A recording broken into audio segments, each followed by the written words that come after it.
Kinabukasan, nagpasya si Aya na magtungo sa Locadia upang ipaalam kay Lola Goring ang napag-usapan nila ni Apo Bitog. Ipinasya niyang siya na lamang muna mag-isa ang magpunta roon sapagkat ang plano niya ay hindi rin magtagal. Oo, Apo. Alam ko ang tungkol sa banal na tanglawan.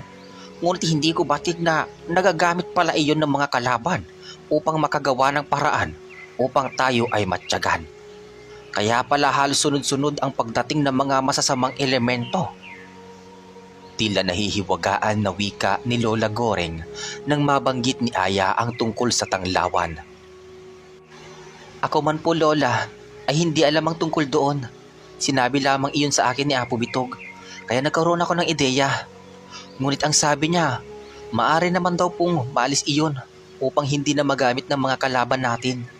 Ngunit tanging si Itay lamang ang may kakayanan na makapagsarado nun. Pagbibigay alam ng dalaga. Nawa ay makabalik na ang iyong ama sa lalong madaling panahon upang mawalan na ng bisa ang banal na tanglawan na yan.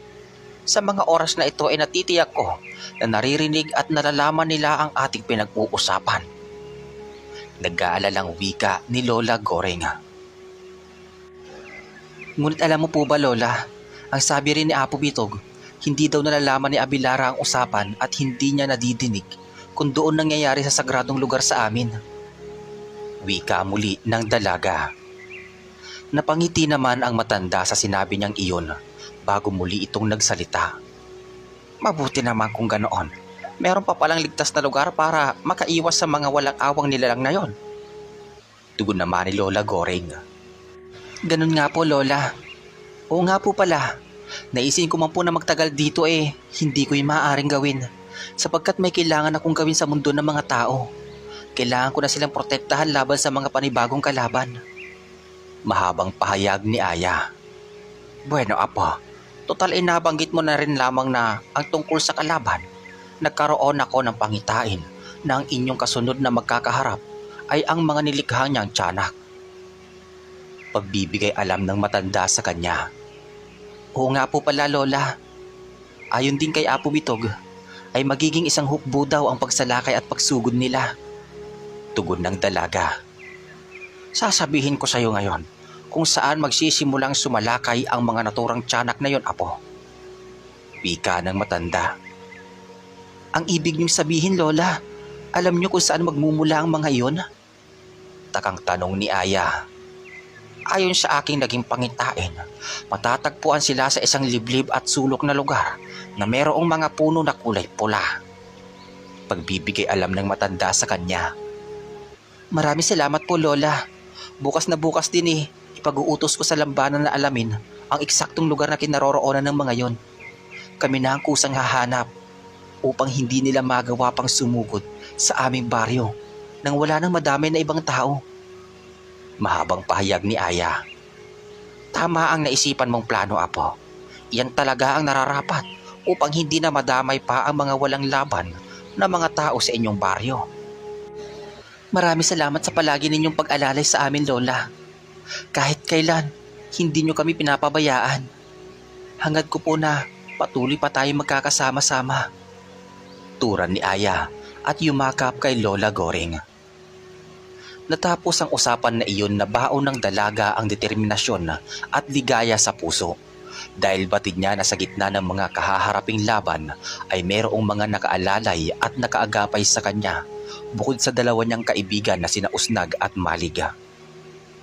Nang araw din na iyon ay napagdesisyonan niyang bumalik sa kanilang mundo upang doon ay kausapin ang lambana at utusan iyon na hanapin ang naturang lugar na sinasabi ni Lola Goring kung saan naroon ang mga kulay pulang puno. Nang makarating ay wala siyang sinayang na oras at kaagad na nakipag-usap sa lambana. Ilang minuto lamang sila nitong nag-usap bago kaagad na pumilos at umalis ang mahiwagang ibon upang isakatuparan ang kanyang ipinag-uutos. Sa kabilang banda sa isang liblib na lugar, sa lalawigan ng Siquijor, kasalukuyang nababalot ng matinding takot ang mga tao dulot ng malagim na pangyayari na doon ay ilang araw nang nararanasan ng mga residente. Pinunong Tamuay, ano po ba ang kasunod na naisip ninyong hakbang para sa pagsugpo ng mga tiyanak na sumasalakay dito sa ating sityo? Marami na sa mga kasamahan natin ang nabiktima nila nang walang kalaban-laban. Nararamdaman ko ang inyong kalungkutan at pagluluksa. Huwag kayong mabahala at ginagawa ko ang lahat upang matugunan ang sigalot na nangyayari dito sa kasalukuyan. Sagot naman ang pinuno na si Timuaya.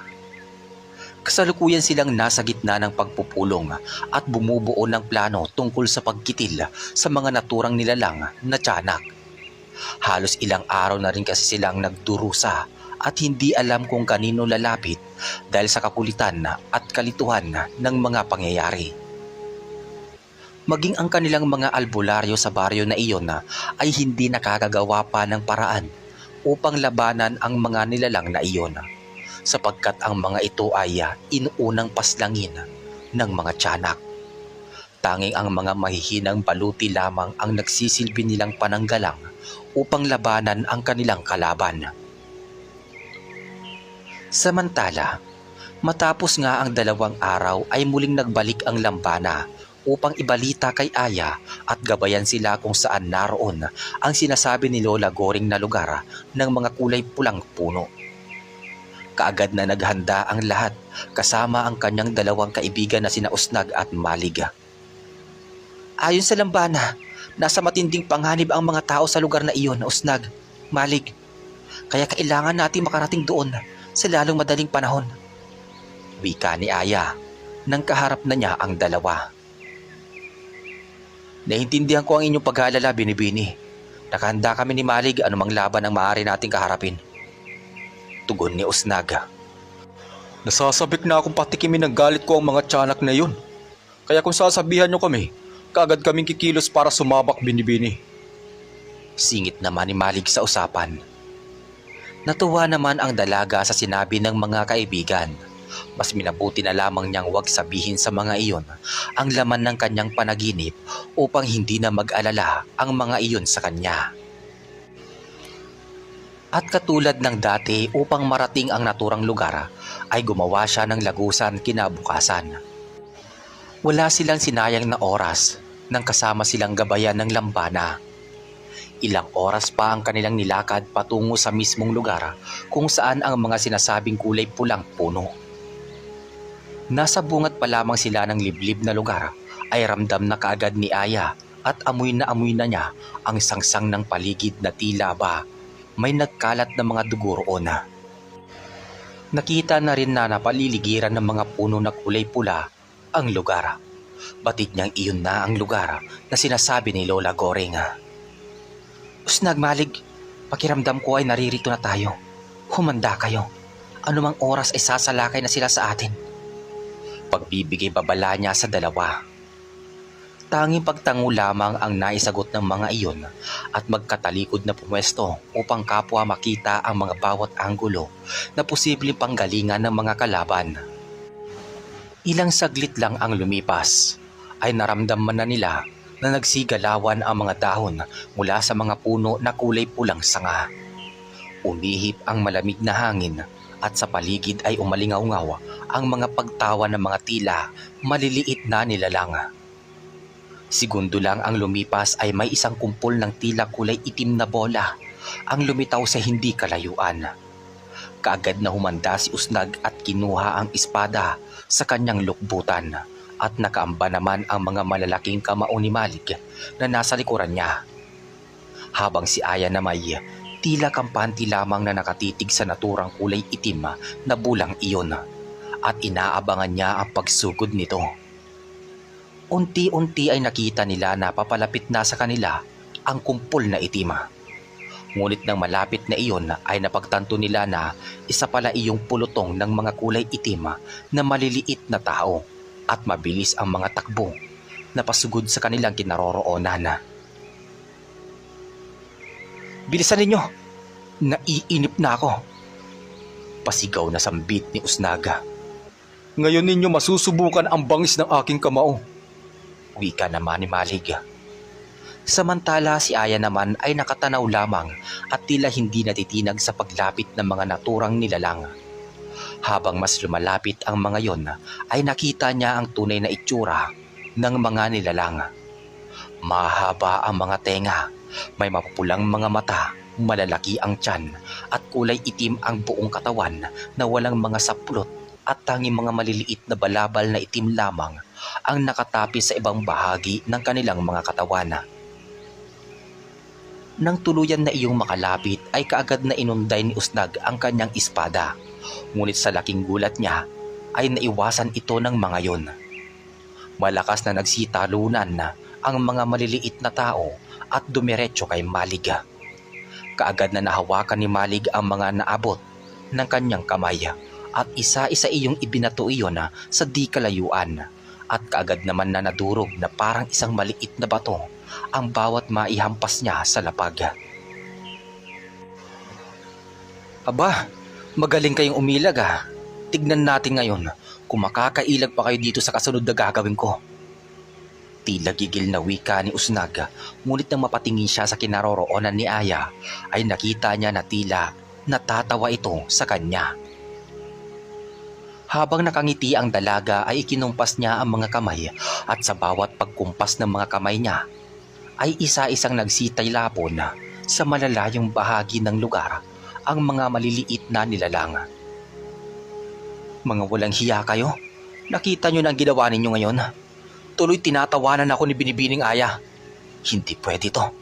Babawi ako sa inyo. Naiinis na wika ni Usnag sa sarili.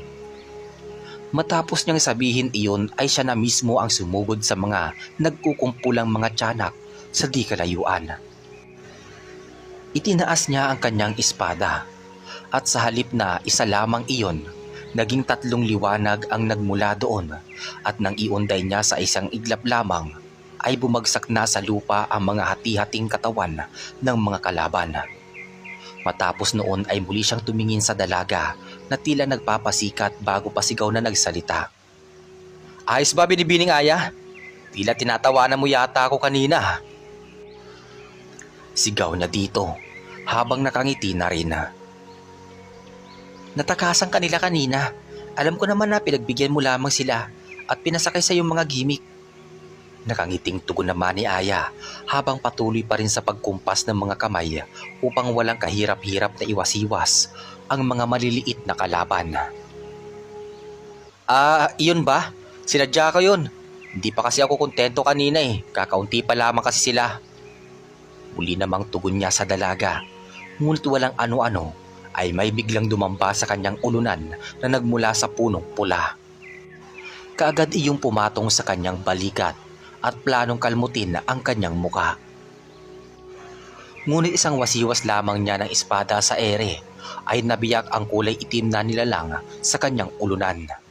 Bumulwak ang kulay itim na likido mula roon at unti-unting bumagsak sa lupa. Nang hindi pa nakontento ay sinipa niya iyon upang tumalsik sa malayong lugar. Samantala, habang abala si Malig sa pakikipagpuno sa mga tiyanak na kalaban, ay isa-isa niyang isinabit ang mga iyon sa kulay pulang puno. At ang bawat maisabit niya doon ay kanyang unti-unting sinisilaban. Kitang-kita ng iba pang kasamahan ng mga naturang tiyanak ang nangyayari sa kanilang mga kauri habang iyon ay nasusunog. Habang si Aya naman ay tila wala nang halos magawa sa kanyang paglaban. Tila hindi na nagiging hamon sa kanya ang kanyang bawat paggalawa. Tama si Inay. Hindi lahat ng panaginip ay nagkakatotoo. Halos ganito rin ang nakita ko sa aking panaginip. Ang pagsalakay ng isang damakmak na tiyanak sa baryo at ang paglaban namin sa kanila.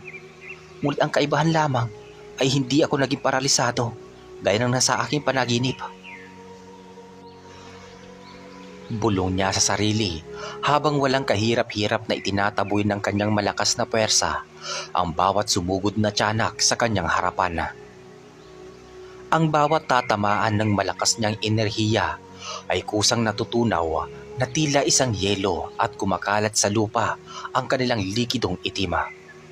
Ganon din naman ang nangyayari sa bawat matamaan ng espada ni Usnag at bawat kamao ni Malig. Ang akala nila ay naging maayos na ang laban sa ganoong paraan lamang. Ang buong hinala nila ay ganoon lamang nila kadaling mapupuksa ang mga nilalang na iyon. Ngunit ang mga likido na tumatagas sa lupa mula sa katawan ng bawat namatay na tiyanak ay tila nagkaroon ng buhay na umagos at nagtipon-tipon hanggang sa makabuo ng isang malaking nilalang na kulay itim. Maya-maya ay tuluyan na ngang nabuo ang hugis ng kakatuwang nilalang na iyon at nakita nila ang tunay nitong anyo. Wala iyong buhok, may nag-iisang matulis na ngipin sa harapan ng bibig. May mahabang buntot at makinis na katawan na animoy kasing tibay ng pakpak ng isang paniki. May pakulo na naman sigurong naisip si Abelara, bagamat alam niyang malapit ng madaig ang mga pinadala niyang tiyanak, muli siyang lumikha ng panibagong anyo ng kalaban. Bulong ni Aya sa sarili habang pinagmamasdan ang tuloy-tuloy na pagbabago ng anyo ng itim na likido. Mabuti naman at naisipan ninyong magkaroon ng panibagong pakulo. Nababagot na kasi kami sa paulit-ulit na paraan ninyong pag-atake. Pasubali naman ni Usnaga. May panibagong gimmick si Abelara. Tingnan lang natin kung hanggang saan ang kanyang gagawin. Susog naman ni Maliga. Isang itim na halimaw ang naisip niyang likhain upang iharap sa atin, sapagkat batid niya na hindi aabot sa sukdulan ng laban ang mga walang kwentang tiyanak na kanyang pinadala.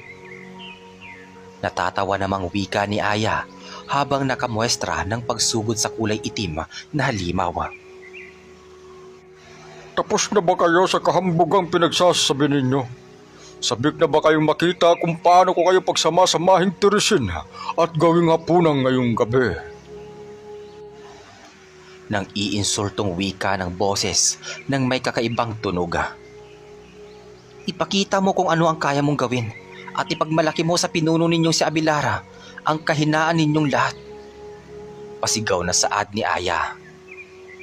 Tumawa ng malakas ang nilalang na iyon at bago nagpakilala ng sarili, nanlisik ang kulay puting mga mata nito habang nakabukas ang mga nangangalit at nagtataas ang mga kuko.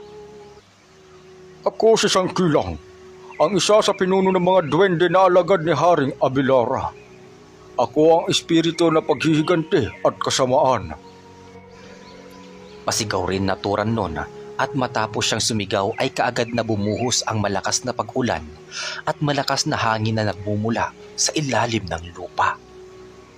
Kaagad namang itinaas ni Aya ang kanyang tungkod at segundo lang ang lumipas ay nabalot ng kristal na harang ang kinaroroonan nilang tatlo, nila ni Usnag at Maliga. Ngayon, tignan lang natin kung may magagawa pa yung lason ng ulan na iyong kinalat dito sa kalupaan. Tinig ni Aya na tila ng iinsulto. Matapos iyon sabihin ng dalaga ay itinapat niya sa nilalang na si Sangkilan mula sa malayo ang kanyang tungkod at tila may kuryenteng lumabas doon upang sunugin ang katawan nona. Ngunit hindi umubra ang ginawang iyon ng babaylan at sa halip ay mas lalo lamang naging makinang at makintab ang kabuuang katawan ng aswang na si Sangkilan. At tila mas nagiging malakas pa ito kumpara sa dating lakas nito kanina. Malakas na tumawa lamang si Sangkilan at pagkuway itinaas ang kanyang mga kamay. Pagkataas noon ay kaagad na may lumabas sa kanyang mga daliri na mga kuryente na katulad ng ipinamalas ni Aya at maapoy na enerhiya. Tinumbok noon ang kristal na harang ng mga babaylan. Ngunit nang tumama iyon doon ay tila sumabog lamang ang tinamaan at kaagad na bumalik ang malakas na pwersa kay Sangkilan. Tumalsik ang aswang sa di kalayuan at ilang minuto bago ito nakabawi. Ngayon Sangkilan, masasabi mo ba na mas malakas ang iyong kapangyarihan? Tignan mo nga ang iyong sarili. Mukhang hanggang dyan na lamang ang iyong kakayahan. Natatawang wika ni Aya habang nasa loob pa rin ng kristal na harang. Kung totoong malakas ka, subukan mong lumabas dyan sa pinagtataguan mong harang nang magkaalaman kung sino talaga sa atin ang mananaig. Galit na wika ni Sangkilan. Ngunit hindi pa man iyon natatapos sa pagsasalita ay biglang naglaho si Aya sa kinaroroonan niya at namalayan na lamang nila na naroon na iyon sa likuran ng kalaban habang nakasakal ang kanyang mahiwagang tungkod sa leeg nito. Kasabay nun ay ang biglang tumigil ang lason na ulan na naging dahilan at nanggaling kay Sangkilan. Kung yan ang nais mo, masamang pinuno ng mga tiyanak, pagbibigyan kita. Ngayon, gumalaw ka. Paghahamon ng babaylan sa aswang na si Sangkilan. Kitang-kita naman ang kasiyahan sa mga mukha nila Malig at Usnag habang pinapanood ang tunggalian na iyon ng dalawa. Batid nila na hindi sila kinakailangan ng dalaga sapagkat kitang-kita nila na ang agwat ng lakas nito sa kanya.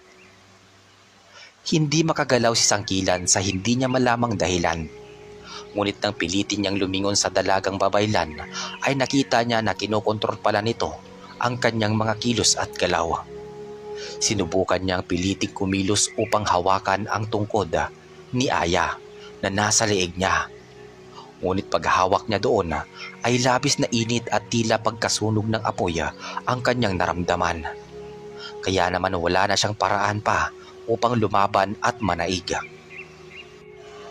Maya-maya ay binitawan siya ni Aya at patapon na tinulak sa di kalayuan.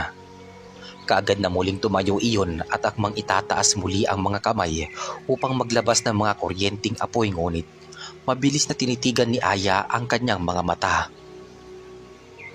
Nagtama ang kanilang mga paningin at kaagad na may lumabas na nakakasilaw na liwanag sa mga mata ng babaylan. Binulag ng liwanag na iyon ang mga mata ni Sangkilan, dahilan upang siya ay mapaluhod at mga pasadilim na kanyang nakikita. Kasabay noon ay ang panghihina nito at tila unti-unti nang pabagsak sa lupa. Habang nangihina si Sangkilan ay ubod lakas na isinibat ni Aya ang tungkod doon at kagad iyong tumama sa noo ng aswang. Para yan sa mga buhay na kinuha ninyo at sa mga taong nadamay na walang kalaban-laban. Galit na sambit ni Aya. Isang kumpas lamang muli ng kanyang kamay ay tila may isang isip ang kanyang tungkod at kusa iyong bumalik sa kanyang palad. Nang hawak na niya muli ang naturang tungkod ay inulit niya na iyon na isibat sa kaharap na kalaban ng mga oras na iyon. Nakahawak na ito sa sintido at tila hirap na hirap sa nararamdaman. Kaagad namang iyong bumaon sa sikmura ni Sangkilan. Yan naman ay para sa mga taong hanggang ngayon ay nagdurusa dahil sa labis na takot na ipinadala ninyong malas at lagim. Muling pagalit na wika ng dalaga. At ito naman para sa buhay ng buong mundo na sinuwerteng hindi nakaranas ng kasamaan ninyo. Pasigaw na bulalas niya at kaagad na ubod lakas na isinabat ang kanyang tungkod sa dibdib ng kalaban. Kaagad na bumulwak ang kakaibang likido sa bibig ng kalaban at padapa iyong natumba sa lupa. Itinaas ni Aya ang dalawang kamay na tila umaaktong may yayakapin at biglang nagliwanag ang kalangitan at naglabas iyon ng kakaibang hangin. Mula sa hangin ay unti-unting tinangay noon si Sangkilan hanggang sa tuluyan ng ilipad sa kung saang kadiliman ng himpapawida. Matapos noon ay muling ibinaba ni Aya ang dalawang kamay. Nakangiting tumingin sa dalawang kaibigan na noon ay manghang-mangha sa kanilang nakikita sa taglay niyang kataas-taasan. Pasensya ka na, Binibini. Hindi ka na muna namin iniistorbo ni Malik. Mukhang labis ang iyong kasiyahan sa ginagawa mong paglalaro sa iyong katunggali. Natatawang wika ni Usnag nang matapos ang laban at kusang inalis na ni Aya ang kristal na harang. Binabati kita, Binibining Aya. Wala naman palang binatpat sa iyo ang isang yun eh. Bati naman sa kanya ni Malig na natatawa na rin. Sa totoo lang, nabagot nga ako na kalabanin siya eh. Akala ko pa naman, yuyuko na ako sa isang pinuno. Natatawang tugon naman ni Aya. Nang matapos ang laban na iyon ay hindi na nila namalayan na nagsipuntahan na rin pala ang mga tao sa baryo dahil sa nagawang ingay ng naturang sagupaan. At doon ay nakita sila ng mga tao habang akma na sana nilang lilisanin ang baryo. Doon ay sumalubong sa kanila ang matandang pinuno na si Timo Aya. Mahaba ang kulay puting buhok nito at may kaunting balbas na tila nalalagas na. Meron din iyong nakataling panyo sa ulo na may mga halamang gamot sa loob. Binibini, hayaan mong ipabaon namin sa inyo ang taos-puso naming pasasalamat. Minsan na rin akong nailigtas ng iyong ama mula sa mga masasamang mambabarang, kaya nais kong ipaabot sa inyo ang aking walang hanggang pagtanaw ng utang na loob. Wika ng sumalubong na matanda. Kung ganon ay kilala niyo rin po ang aking itay. Taka ngunit malaki ang ngiti na tanong dito ni Aya. Oo, iha. Isa ako sa labis na humahanga sa kabutihan at kabusilakan ng puso ng iyong amang sinatoy. Hindi kayo nagkakalayo ng layunin, ang makatulong sa buong mundo laban sa mga masasamang elemento. Nakangiting tugon muli noon. Mas lalo namang ngumiti ang dalaga at nang inikot niya ang kanyang paningin ay nakita niya na nagsidatingan na rin ang mga sandamakmak na tao na pawang mga taga doon din. Nang lingunin niya ang matanda ay nakatitig iyon kina Malik at Usnag bago nagsalita. Hindi basta-basta ang iyong mga kasama, Binibini. Nararamdaman ko ang walang kasing lakas nilang enerhiya. Pabulong naturan niya sa tenga ni Aya. Sila po ang aking mga kaibigan, sina Usnag at Malig. Mga mabubuting nila lang din sila. Masayang pagpapakilala niya sa mga kaibigan. Tumangutango naman ang matanda habang nakangiti ng napakatamis. Matapos noon ay tila kinawayan ito upang palapitin. Maya-maya ay nakita nila Aya na mayroong pangkat ng mga kalalakihan at kababaihan na pawang nakasuot ng kayumangging kamiseta at saya. Para sa mga babae at kulay kayumangging kamiseta rin naman para sa mga lalaki at sa lawal na may nakapatong na tila abito na may iba't ibang kulay.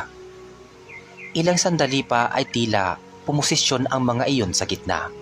Sa kanilang ginawa ay nabatid ni Aya na mag-aalay iyon ng tradisyonal na sayaw na tinatawag na sambutuan.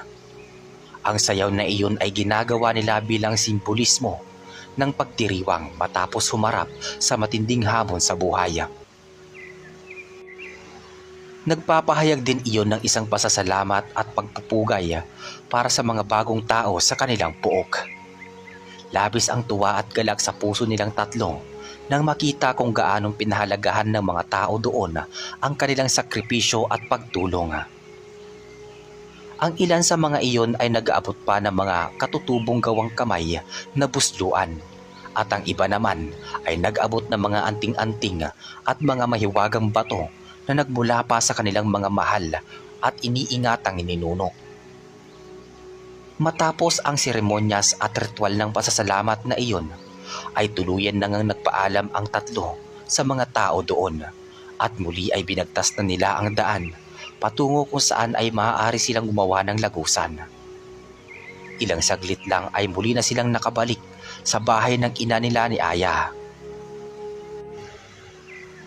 Kinabukasan, isang sorpresa ang gumising kay Aya dahil ng umagang iyon ay hindi inaasahang binisita sila ng kanyang ama na si Natoy.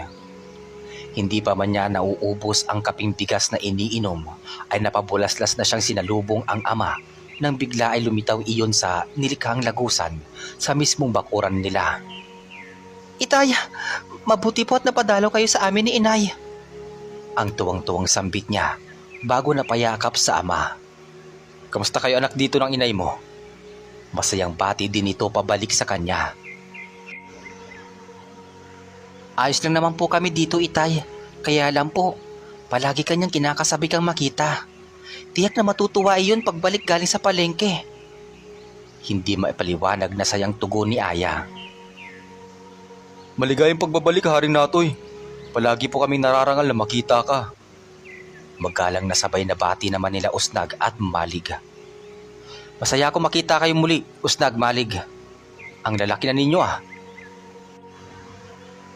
Pabirong wika naman niya sa mga iyon. Nagkatawanan naman sila at tamang-tama na dumating ang ina ni Aya na galing sa palengke.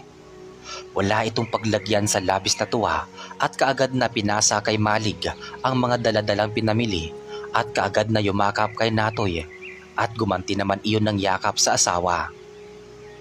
Ilang mga usapan at masayang kamustahan pa ang kanilang nagawa habang kumakain ng mga kakanin na paborito nilang madalas kainin. Hanggang sa mabanggit na ni Aya ang tungkol sa banal na tanglawan. Totoo ba yan? Si Apo Bitog bumisita dito sa inyo? Isang napakagandang balita niyan, anak. Kamusta naman siya? Kung sana maaari akong magtagal dito sa mundo ng mga tao di sana nagkita kaming dalawa. Masaya at may paghihinayang na wika ni Natoy. Opo, Itay, at nabanggit niya rin po sa amin ang tungkol sa banal na tanglawan sa Locadeya. Kailangan daw po iyong saraduhan. Sumeryoso ang tinig na wika ng dalaga. Ha? Bakit? Ano daw ang dahilan kung bakit kailangan yung saraduhan? Taka at gulat na tanong ni Natoy sa anak. Kinuwento naman ni Aya ang dahilan kung bakit iyon nais na ipasarado ni Apo Bitog at nang maintindihan ni Natoy ang dahilan ay muli siyang nagsalita. Teka, ngunit limitado lamang ang aking sandali na pananatili dito. Hindi ko yung magagawa sa ngayon, anak. Hinging pang unawang wika ni Natoy. Maaari naman siguro iyong isagawa sa ibang araw, Itay. Ngunit ang sabi po ni Apo Bitog, kailangan daw po na maisarado iyon sa lalong madaling panahon upang hindi na magamit ni Abelara sa kanyang mga plano. At isa pa, Itay, ikaw lamang daw po ang tanging makakasarado ng tanglawan na iyon. Mahabang paliwanag ni Aya sa ama. Hayaan ninyo, sa muling pagbabalik ko, hihingin ko ang ikalawang beses na pagkakataon na pagpunta rito. Ibig sabihin, hihingi ako ng karagdagang oras ng pananatili dito.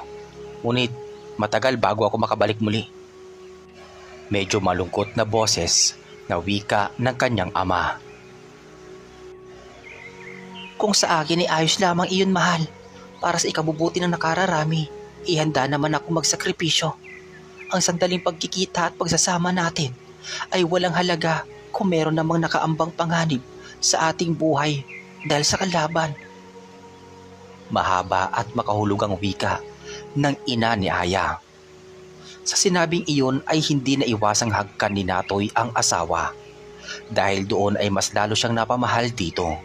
Ramdam niya ang labis na kadakilaan ng puso ng asawa at ang pagmamalasakit noon. Hindi lang sa kanila kundi maging sa kanilang mga kabaryo. Pasensya ka na, anak. Mahal. Gustuin ko man na manatili pa man dito ng mas matagal. Hindi maaari. Dahil alam niyo naman ang aking misyon sa aking mundo. Palagi kayong mag-iingat dito. Huling paalam ni Natoy bago hinarap ang mga kaibigan niyang mabubuting engkanto na bantay ng kanyang asawa at anak na si Aya. Masaya ang mga iyon nang makita siya at tila nakipag-usap pa siya sa kanila sa lingwahe na sila lamang ang nakakaunawa. Segundo lang ang lumipas ay tuluyan ng muling nilisan ni Natoy ang mundo ng mga tao at bumalik sa kanyang panibagong mundo. Ngayon ay alam ko na ang pansamantala nating gagawin upang makapagplano ng maayos at tahimik. Usnag, Malig, makinig kayo. Wika ni Aya, isang araw nang magkausap sila sa bakuran ng kanilang sagradong lugar. Sige, Binibini, sabihin mo, nakahanda kaming makinig. Interesadong tugon ni Usnag. Mas mainam kung dito na lamang muna natin palaging gagawin at pagpaplanuhin ang ating mga balak.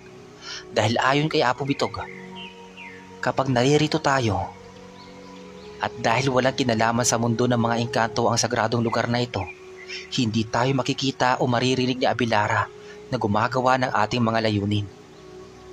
Mahabang pahayag ng dalaga. Sang-ayon po kami sa iyong sinabi, Binibini. Kaagad naman nasagot ni Malig na tinanguan naman ni Usnag bilang pagsang-ayon. Maraming salamat sa inyo. Sa ngayon, habang hindi pa naisasarado ni Itay ang banal na tanglawan, kinakailangan natin ng iba yung pag-iingat at maging mas mapagmatsyag dahil kagaya ng sinasabi ni Apo Bitog, tuso at mapaminsala si Abelara. Dagdag pa ng dalaga. Tuso talaga siya. Dahil sa mahabang panahon na nagawa niyang malaman ng ating mga pakay at hakbang. Ngunit siya, basta-basta na lamang nagpapadala ng mga nilalang na nilikha niya upang sirain ang mundo ng mga tao. Gigil na wika ni Usnag. Kung tuso ang ating kalaban, mas gagalingan pa natin at mas magiging tuso rin tayo. Iisa lang ang susi upang makamit natin ang tagumpay. At iyon ay walang iba kundi ang ating layunin. Dapat meron tayong magkakaparehong layunin. At iyon ay ang magligtas ng mga tao dito sa mundo. Mahabang litanya ng dalagang babaylan. Doon nagsimula silang magplano at mag-usap-usap tungkol sa mga posibleng mga kasunod na hakbang na kanilang gagawin. Napagpasyahan din ni Aya na kausapin na lamang sa kanyang lakbay diwa si Lola Goreng upang ipaalam dito na kailangan din nilang mag-ingat sa Locadia sapagkat doon ay nalalaman ni Abelara ang kanilang kilos at mga galawa. Sa kabilang banda sa isang tagpo, madilim at kakaibang lugar, naroon ang isang pangkat ng mga nilalang na daan-daan taon nang nabubuhay at nanananahan sa mundo ng mga tao. Kasalukuyan silang nagpupulong ukol sa mga layunin at gampanin ng bawat isa. Akala ba nila mananahimik ako dahil sa pagkasawi ng mga pinadala kong alagad na tiyanak? Hindi nila alam kung ano pa ang mas kaya kong gawin. Galit na wika ni Abelara at sinabayan pa ng malakas na pagtawa. Siguraduhin mo lang na hindi ka papalpak sa iyong mga plano, Pinunong Abelara. Dahil kapag nagkataon, madali lamang kitang iwanan at hindi ako magdadalawang isip na gumawa at bumuo ng sarili kong pangkat. Matapang na wika ng isang babae na kanang kamay naman ni Abelara na nagngangalang Araja. Magtiwala ka sa akin, Araja. At kapag nangyari ang plano ko na lupigin ang babaylan na iyon at ang kanyang mga kaibigang kapre at dalakit nun, maibibigay mo na sa akin ang pinapangako mong wagas na pag-ibig. Tila nauulol na wika ni Abelara at muli ay sinabayan iyon ng malakas at nakakapanindig balahibong pagtawa. Sumilay naman ang peking ngiti sa labi ni Araja. Matapos ay tinalikuran si Abelara at bumulong sa sarili habang sinasabi ang mga salitang, umasa ka, nang dahil sa katangahan mo, isa sa mga araw na ito ay maaagawan na kita ng trono. Makahulog ang turan niya sa sarili habang palabas ng kaharian ni Abelara. Ngunit hindi na iyon napansin pa ng pinuno ng mga aswang dahil abala siya sa kasiyahan dahil sa inaakala niyang pagkamit ng tagumpay. At iyon ay ang pag-ibig na nais niya mula kay Araja, ang kanyang kanang kamay. Ano nga kaya ang magiging papel ni Araja sa buhay ni Abelara? Bakit nais niya itong agawan ng trono?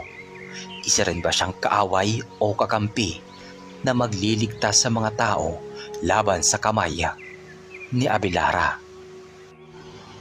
Yan ang dapat nating abangan sa susunod na kabanata. Maraming salamat sa pagsubaybay. Hanggang sa muli.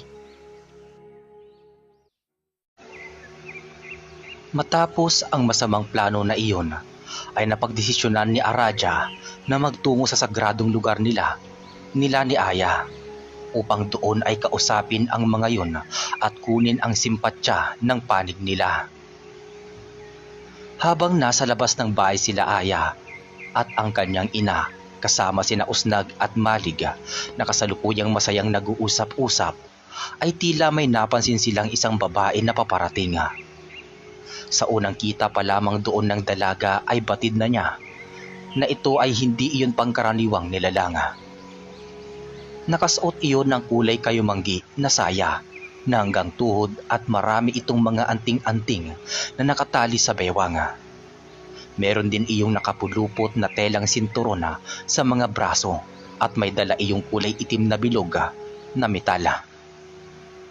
Iyon ay pananggalang. Sino ka? Anong kailangan mo sa akin? Kaagad na tanong ni Aya sa babae nang makalapit na ito sa kanila ng tuluyan. Mabilis silang tumayo nila Usnag at Malig habang kaagad namang pinapasok ni Aya ang kanyang ina sa loob ng bahay. Inay, pumasok po muna kayo sa loob ng bahay. Kami na po ang bahala dito. Magalang na wika ni Aya sa ina. Sige anak, mag-iingat kayo ha.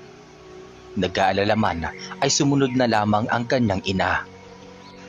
Huwag kayong mag-alala. Hindi ako kaaway. Hindi rin ako lalaban kung sakaling tangkain ninyong atakihin ako. Sagot ng babae nang makapasok na ang ina ni Aya. Kung ganon, ano ang iyong pakay? Tanong ni Aya na nakahanda pa rin sa anumang mangyayari, anumang oras. Ako si Araja, ang kanang kamay at kawal ni Abilara. Naparito ako upang ipaalam sa inyo ang isang mahalagang misyon na aking plano. Panimula niya. Naagaw naman ng atensyon ng dalaga ang unang sinabi nito, kaya tila kumalma siya at tinignan sina Usnag at Malig at sinenyasan na hayaan na munang magsalita ang misteryosang panauhin na. Anong ibig mong sabihin? Kung nag-aaksaya ka na lamang ng oras namin, ngayon pa lang pinapaalam ko na sa'yo, maaari ka nang umalis. Matapang na wika naman ni Usnag. Nakahanda akong umanib sa inyo at buo na ang desisyon ko na iwanan at talikuran ng aking pinuno na si Abilara. Batid ko ang lahat ng kanyang plano at makakatulong yun upang madali natin siyang magapi. Wika ni Araja sa seryosong tinig. Ano ang nagtulak sa'yo para gawin ang pinakamabigat na desisyon na yan? Nakatitiyak ako na meron kang maitim na plano. Kontra naman ni Aya habang matamang nakatitig sa mukha ni Araja. Matapos iyon sabihin ni Aya ay kaagad na kumilos ang babae at inalis sa kanyang ulo ang nakasuot na diadema. Ibinaba niya iyon sa lupa at saka yumukod sa harapan ng dalagang babaylana. Para sa mga mandirigma, ang ganoong pagkilos ay indikasyon ng pagsuko at pagtatalaga ng sarili para humanay sa panibagong pangkat. Iyon ay banta ng pagtalikod sa pinakamataas na tungkulin. Batid ko rin na nakikita lahat ni Abilara ang inyong ginagawa mula sa kanyang kaharian sa pamamagitan ng banal ninyong tanglawan. Iyon ang ginagamit niya upang mabilis na makabuo ng plano laban sa inyo. Pagtatapat ni Araja habang nakayukod pa rin sa harapan ni Aya. Kung ganon, paano kami makakasiguro na puro at totoo ang iyong mga hangarin? Tanong muli ni Aya na sinusubukang lituhin ang naturang babae. Nakahanda akong maging espiya laban kay Abilara at ipapaalam sa inyo lahat ng kanyang plano. Nang sa ganon, ay hindi lamang siya ang nakakaalam ng inyong mga hakbang. Pagsisigurado ni Araja. Matapos iyon sabihin ng babae ay inilahad ni Aya ang kanyang kanang kamay at pinatingala ito. Iniabot naman ni Araja ang kamay na iyon ni Aya, tanda ng pakikisundo at pagsasarado ng kanilang usapan. Hindi pa rin lubos ang aking pagtitiwala sa iyo sapagkat ito pa lamang ang unang pagkakataon ng ating paghaharap. Sa susunod mong pagtungo rito ay nais kong sumailalim ka sa isang pagsubok upang matiyak namin na malinis ang iyong layunin. Mahabang pahayag ni Aya. Tumayo naman ang babae sa harapan niya at muling isinuot ang diadema. Matapos noon ay nakangiti itong nagwika. Makakaasa ka, binibining babaylan. Simula ngayon, ang lahat ng aking kilos at galaw ay nakapanig sa inyong hukbo. Napayukod pa ito nang sabihin ang mga salitang yun. At dahil nga wala naman silang dapat pang pag-usapan pa, ay nagpaalam na si Araja bitbit ang pangakong pag-iispiya at bantayan ang mga plano ng kanyang pinuno na si Abilara. Matapos ang tagpong yun, kinabukasan ay pinulong ng dalaga sina Usnag at Malig. Nais niyang gumawa sila ng masusi at matalinong plano upang tuklasin kung ano ang tunay at malinis ba ang hangarin ng babaeng si Araja. Hanggang sa ngayon, ay hindi pa rin ako naniniwala sa mga sinasabi ng kanang kamay na iyon ni Abilara. Paunawang bika ni Aya. Maging ako man, Binibini, ayaw kong paniwala ng mga sinasabi niya. Sang-ayon naman ni Malig.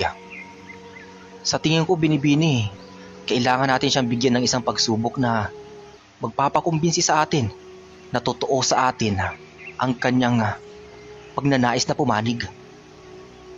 Tugon naman ni Usnag. Iyan din ang naiisip kong paraan na Usnag. Wika ni Aya. Isang may matalas na kaalaman ang makapag-isip kung anong pagsubok ang nararapat para kay Araja, Binibining Aya. Sa palagay mo ba, anong pagsubok ang iyong nais na ipataw para sa kanya? Kuryosong tanong ni Malig. Kung totoo at dalisay ang kanyang pakay, nais kong ipagawa sa kanya na paslangin ang kanyang pinuno upang mapatunayan na hindi na niya nais pang maglingkod dito. Walang gatol na sagot naman ni Aya. Sa sinabing iyon ay napamaang sina Usnag at Malig. Hindi nila inaasahan na maiisip ng dalagang babaylan ang bagay na yon bilang pagsubok sa kawal ni Abilara na si Araja. Sa tingin ko nga yan ang pinakamatalinong pagsubok na maaaring ipagawa sa kanya. Ngunit paano tayo makakasiguro na gagawin niya yon? Maaari niya tayong linlangin at sabihin na nagawa niya na, ngunit hindi pa naman pala. Sabi naman ni Usnag. Hindi siya makakaligtas sa lambana. Malalaman at malalaman nito lahat ng yon kung totoo nga ang ginawa niya doon sa pagsubok natin. Ngunit kung magawa niyang linlangin tayo, wala akong ibang pagpipilian kundi ang paslangin siya. Tila pigil na galit na wika ng dalagang babaylana. Natapos ang usapan na iyon ng maayos at lahat sila ay nagkasundo sa plano na ibigay ang pagsubok na iyon kay Araja. Ilang araw ang lumipas ay wala namang naging masalimuot na nangyari sa kanilang lugar. Wala din silang nababalitaan na anumang gusot at kababalaghan sa ibang dako. Isang gabi ay muling nanumbalik si Araja upang ibalita sa kanila ang kasunod na hakbang ni Abilara upang magpadala ng mga bagong kalaban. Maligayang pagbabalik, Araja. Ano at bakit naparito ka? Seryosong tanong ni Aya nang ito ay kanyang salubungin. Naparito ako upang ipaalam sa inyo ang kasunod na plano ni Abilara. Direktang tugon ni Araja. Kung ganon, ay sabihin mo na bago ko pa ipahayag sa iyo ang nais kong sabihin tungkol sa pagsubok na napag-usapan natin noon. Wika naman ni Aya. Magpapadala siya ng mga paktol na siyang sasalakay sa mga buntis at mga bata sa lugar na ito. Dahil maging sa iba pang lugar na nais niyang pagpadalhan noon ay gagawin niya. Muling tugon ni Araja. Nakahanda na kami anumang uri ng nilalang ang kanyang ipapadala sa amin. Ngunit siya ba nakahanda sa mga hakbang namin? Tila may pang-iinsultong tanong ni Aya. Iyon lamang ang aking masasabi sa ngayon. Kapag meron pa akong nalaman, ay hindi ako mag-aatubiling ipahatid iyon kaagad sa iyo. Wika muli ni Araja. Napatango lamang si Aya habang matama na tinititigan ang mukha ni Araja. Tila tinatansya niya kung totoo ito sa mga salitang binibitawan. Nabanggit mo kanina ang tungkol sa pagsubok na nais mong ipataw sa akin. Maaari ko bang malaman kung ano yun? Mahinahon na tinig na tanong ni Araja. Isang bagay lang naman ang nais kong gawin mo upang lubusan mo kami mapaniwala na sa amin ka nga pumapanig at titiwalag ka sa iyong pinunong si Abilara. Paslangin mo siya. Tuloy-tuloy na wika ng dalaga habang titig na titig sa mga mata ni Araja. Sa narinig ay napanganga itong si Araja. Hindi niya inaasahan na ganoon ang magiging kondisyon at pagsubok na nais ibigay sa kanya ng babaylan. Sigurado ka ba sa yung sinabi, Binibining Aya? Napakunot noon na tanong ni Araja sa kanya. Nasabi ko na ang nais kong sabihin tungkol sa pagsubok. At bakit tila yata nag-aalangan kang gawin yun, Araja? Nanunubok na tanong ni Aya. Habang sina Usnag at Malig ay napapalunok na lamang sa isang sulok at pinapakiramdaman ang mga kilos at galawa ni Araja. Hindi, wala akong pag-aalinlangan. Napaslangin si Abelara. Sa katunayan iyon din naman ang aking plano. Taas noon na tugon naman ng babaeng kawala. Kung ganon, maaari ko bang malaman kung kailan mo yung magagawa para mapatunayan mo sa amin? Muling panunubok ng dalagang babaylana. Saglit na natahimik ang babaeng kawala habang nag-iisip at bumubulong sa kanyang sarili. Hindi ko pa maaaring patayin sa ngayon si Abelara sapagkat taglay pa niya ang birtud ng batong itim. Hawak pa niya ang aming mga buhay. At kapag ginawa kong kitilin siya habang nasa kanya yun, kasama kami mga kawal niya ang mamamatay. Bulong niya sa isip. Tila nagdadalawang isip ka yata at nais mo nang umatras sa pagsubok, Araja. Pang-uusig ni Aya habang lumalakad ng paikot-ikot kay Araja. Hindi ako magdadalawang isip, Binibini. Sa katunayan, ay kasalukuyan kong pinaplano sa isip kung paano ko siya papaslangin. Pagsisinungaling niya sa dalagang babaylana. Sa iyong muling pagbabalik, nais kong makuha ang kasagutan tungkol sa misyon at pagsubok mong iyan. At kapag nagawa mo na ang pakay na yan, ay ako mismo ang luluhod sa harapan mo at kikilalanin ka bilang dakilang kawala na mandirigma. Wika ni Aya kay Araja habang titig na titig pa rin sa mga mata nito. Masusunod, bukas na bukas din ay gagawin at isasakatuparan ko ang aking misyon. Umasa ka na sa muli kong pagbabalik ay bitbit ko na ang balita tungkol sa pagpaslang ko kay Abelara. Seryoso ngunit tila wala sa sarili tugon ng babae. Ngayon, Araja, malaya kang muli makakabalik sa kaharian ni Abelara upang tuparin ang ipinangako mong layunin. Huling wika ni Aya. Matapos iyon sabihin ng dalaga ay yumukod na naman sa harapan niya si Araja. Bago ay yumukod din kina Usnag at Malig at bumaling na iyon upang umalis at magtungo sa kaharian ni Abelara.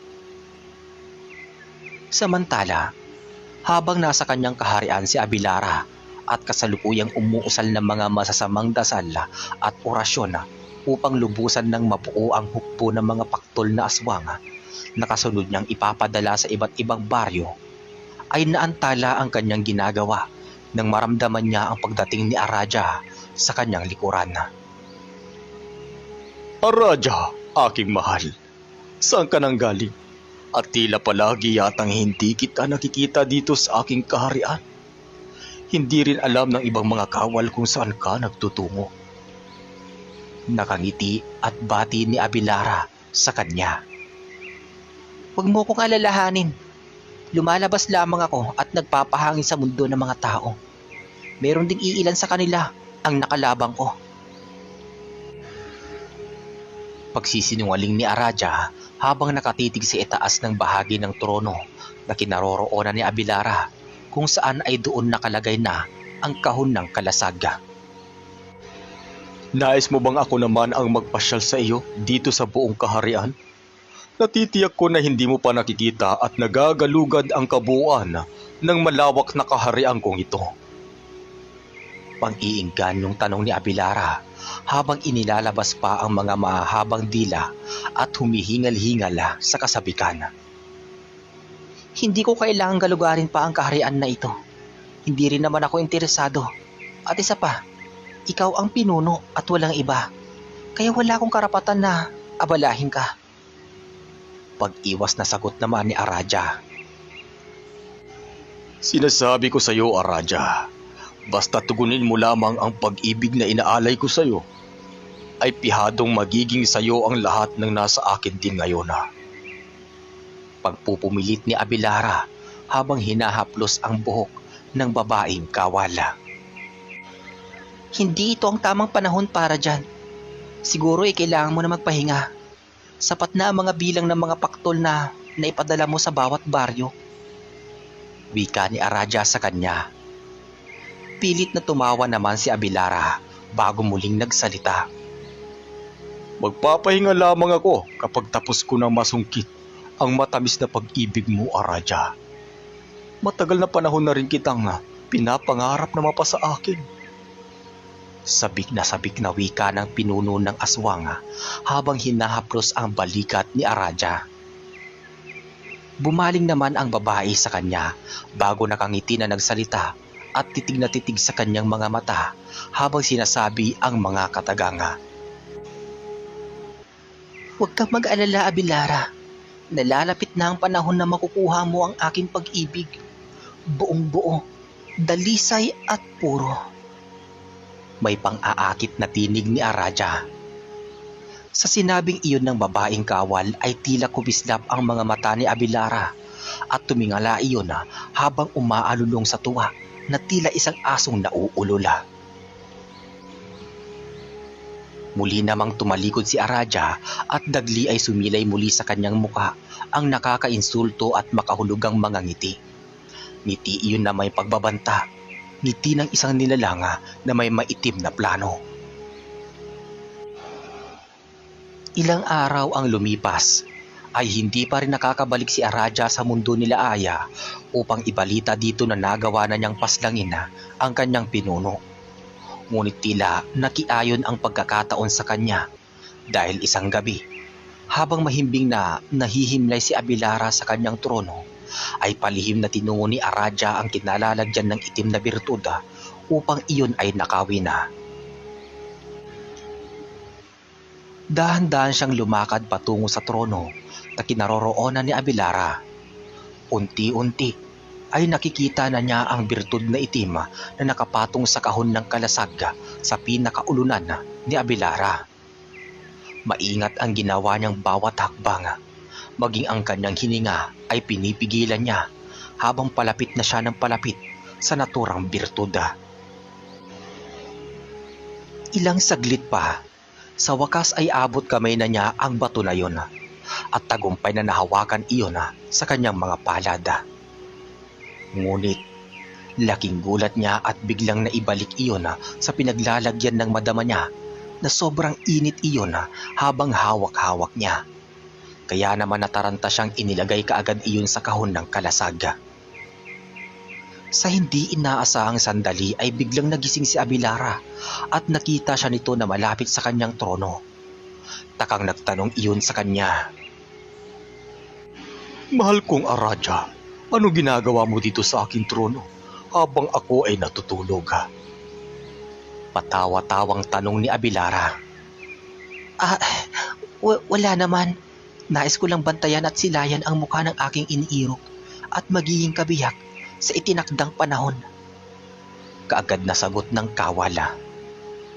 Sa sinabing iyon ni Araja ay gumuhit ang malawak na ngiti sa mga labi ng pinuno at niyapos siya nito upang hagkan sa bawat parte ng kanyang katawan.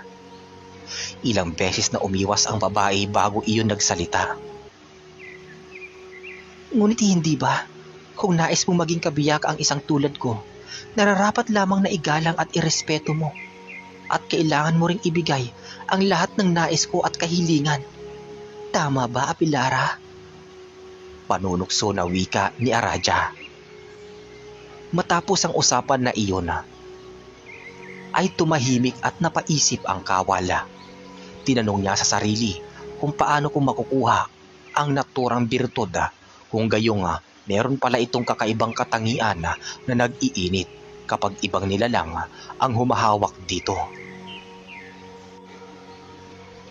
Dahil sa hindi na alam ang gagawin sa nasuungang desisyon, ay nagpa siya na lamang muli ang babae na panindigan ang kanyang pagsisinungaling. Kaya naman kinabukasan ay muli siyang bumalik kina Aya upang sabihin sa mga ito na nagawa na niyang paslangin ang kanyang pinuno na si Abelara. Binibining Aya, nagawa ko ng paslangin si Abelara. Hindi na siya kailanman makakapaglikha pa ng panibagong kalaban. Ipanatag na ninyo ang inyong kalooban. Pagbabalita niya sa tatlong magkakaibigan nang makabalik sa sagradong lugar nila ni Aya. Kung totoo yung mga sinasabi mo, maaari mo bang dalhin sa amin ang ulo ng namatay mong pinuno? Matapang na wika ni Usnag.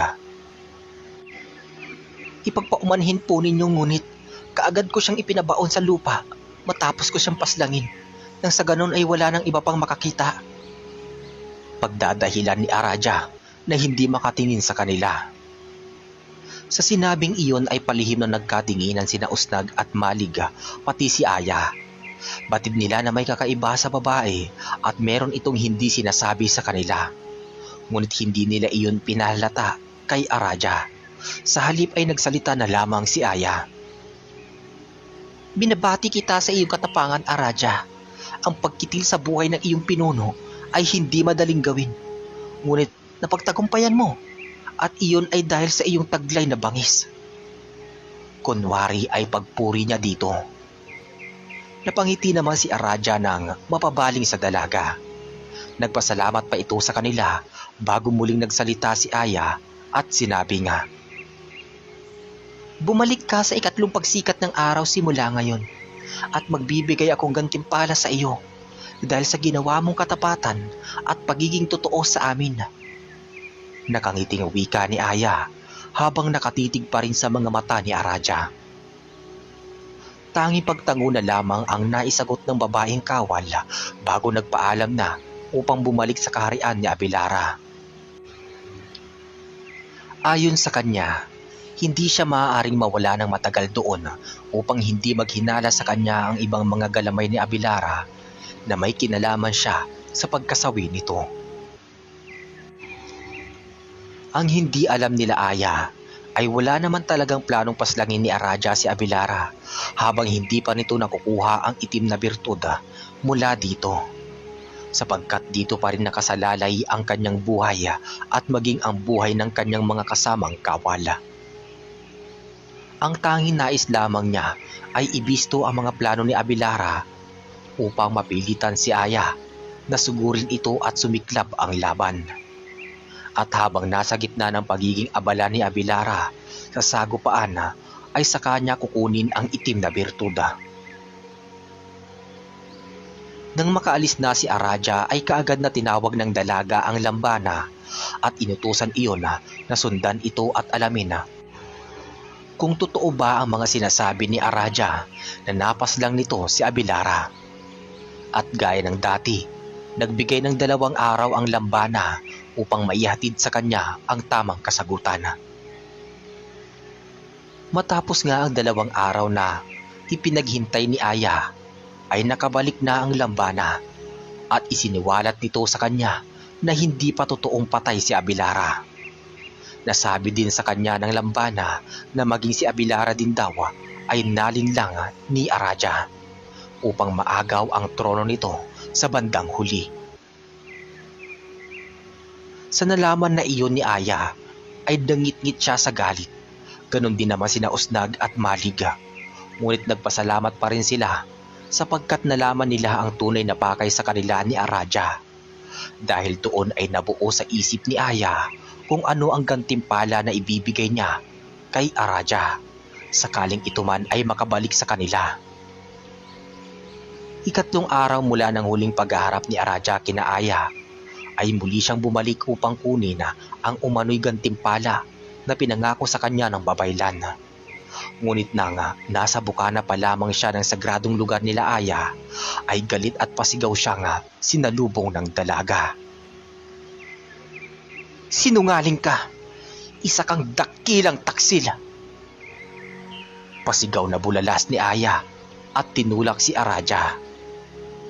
At kahit nga hindi naman tumama ang kanyang mga kamay sa katawan nito, ay may tila isang malakas na puwersa ang nagtulak sa babae upang tumalsik ito sa malayo at tumama sa katawan ng isang punong kahoy doon. Kaagad namang kumilos sina Usnag at Maliga upang makisali sa galit ni Aya. Hinugot ni Usnag ang kanyang espada mula sa lukbutan habang si Malig naman ay galit na nakaangil kay Araja na ng mga oras na iyon ay nakabawi na unti-unting lumalapit muli sa kanila. Sino nagsabi sa inyo ng katotohanan? Meron ba akong isang kasamahan na trumaidor din sa akin sa kaharian? Nagngingit-ngit na tanong ni Araja nang ito ay makalapit. Hindi na mahalaga kung paano namin nalaman ang kahangalan mo, Araja. At kung meron mang isa sa mga kasamahan mo ang sumisira sa'yo, natitiyak ko na mas paniniwalaan pa namin yon kesa sa'yo. Kaya heto ang gantimpalang handog ko. Tanggapin mo. Galit na sigaw ni Aya at kaagad na itinuldok ang tungkod sa lupa. Kaagad namang naglikha ng tila isang malaking alon sa lupa ang ginawa niyang iyon at sumaboy kay Araja ang pwersa ng malaking lupa at natabunan ito. Ngunit mabilis na nakabawi ang kalaban at nang tumayo ay itinaas nito ang kanyang dalawang kamay. Nang itaas iyon ay humaba ang isang kamay niya patungo kay Aya, habang ang isa naman ay patungo sa dalawang kaibigan ni Aya na sina Usnag at Malig.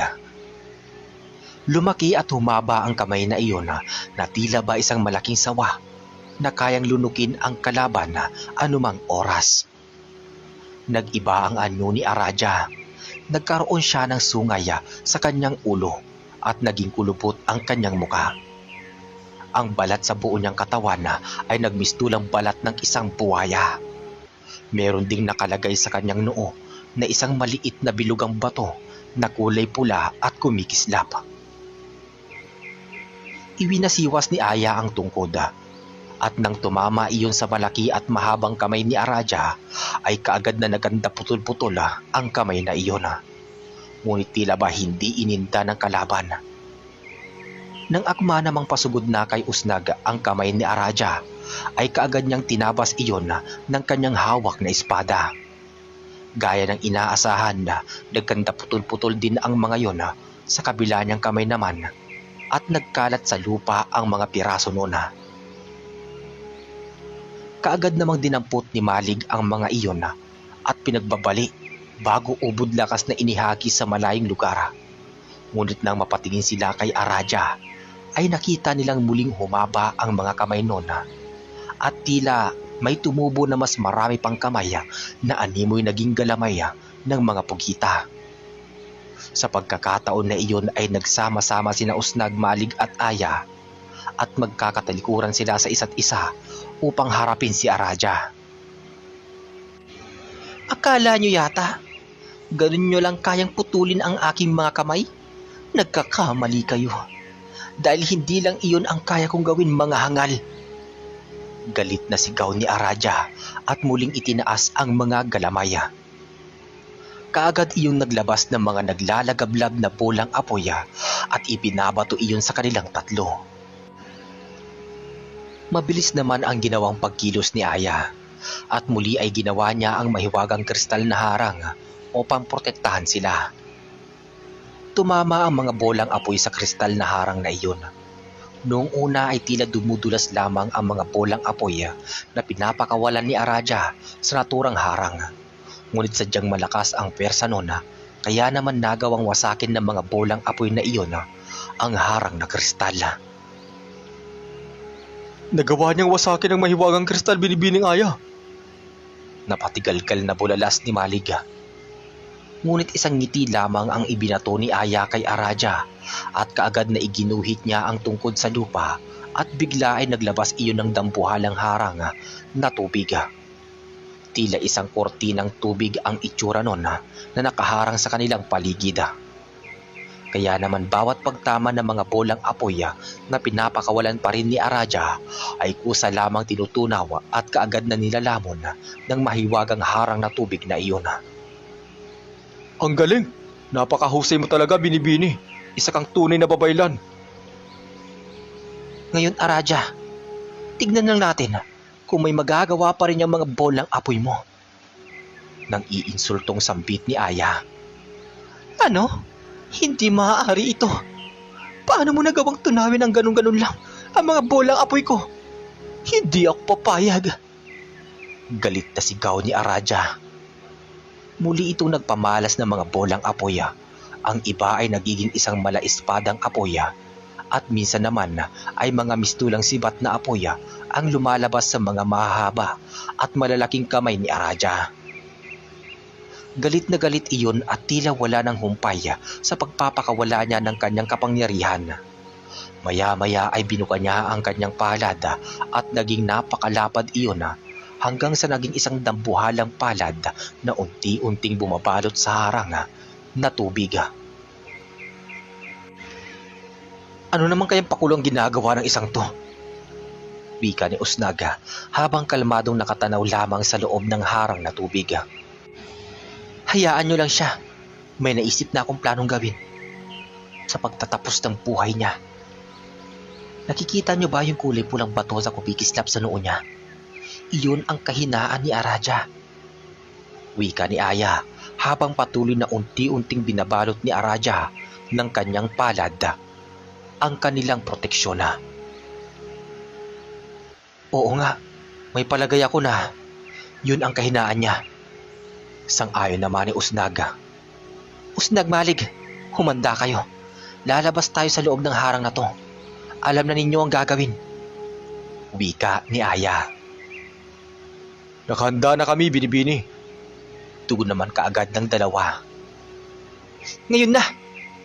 Pasigaw na wika ni Aya at sa isang iglap lamang ay naglaho na sila sa loob ng proteksyon bago pa iyong lubusang mabalot ng dambuhalang palad ni Araja. Biglang lumitaw si Aya sa di kalayuan at si Usnag naman ay kaagad na tinabas ang malaking kamay ng kalaban gamit ang kanyang espada. Ngunit tuwing mapuputol niya iyon ay mabilis na kaagad na nagkakaroon ng panibagong kamay at tila mas dumadami pa ito. Kaya naman hindi siya tumigil sa pagputol sa bawat dumadagdag na kamay ni Araja gamit ang kanyang bilis at liksi. Habang si Malig naman ay gamit ang kanyang lakas na pinagdudurog ang bawat piraso at kaputol na mga kamay na lumalaglag sa lupa. Samantala, mataman na nakatitig si Aya sa kanyang pakay na parte ng katawan ni Araja at iyon ay ang noo nito. Ilang saglit pa ay itinaas niya ang kanyang mahiwagang tungkod at itinutok iyon kay Araja. At kahit nga naroon siya sa di kalayuan ay kaagad na naglabas ng kulay gintong kidlat ang naturang tungkod at tumama iyon sa kulay pulang bato na nasa noo ng kalaban. Kaagad na natigilan ang kalaban sa pag-atake gamit ang kanyang kamay at nangisay iyon dahil sa tumamang kidlat sa kanyang noo. Mabilis siyang natumba sa lupa at umuusok ang buong katawan habang nanginginig. Maya-maya ay kusang nasunog ang katawan ng kalaban hanggang sa natupok iyon at tuluyan ng naging abo. Nang lubusan ng maging abo ay naglikha iyon ng isang tila aninong itim at lumutang sa hangin. Nagpaikot-ikot pa sa ere ang naturang anino na yon bago lubusang liparin ng hangin at naglaho sa kadiliman ng himpapawid.